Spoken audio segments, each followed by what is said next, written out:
அனைவருக்கும் முயற்சி வணக்கம். இந்திய வாசிப்பாரும் 1976 உங்களாக இந்திய வாசிப்பாரத்து ஆர்க்டிக் சமுத்திரத்தை பற்றி வாசிக்கப்பட்டு இது மிக சிறிய பெருங்கடல் ஆகும். இது நோர்த் பகுதிகளில் இந்த சமுத்திரம் உள்ளது. 14 மில்லியன் இத்திரன் 60,000 சதுர கிலோமீட்டர் ஆர்க்டிக் சமுத்திரத்தின் அளவு ஆகும்.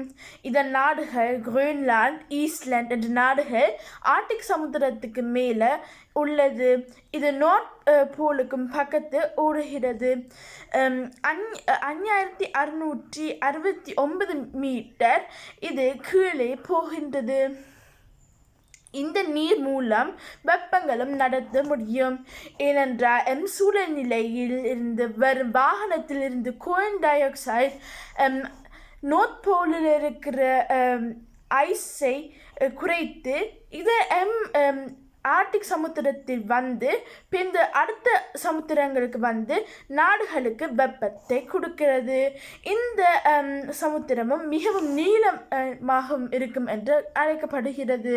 இதான் வாசிப்பாரம். நன்றி, வணக்கம்.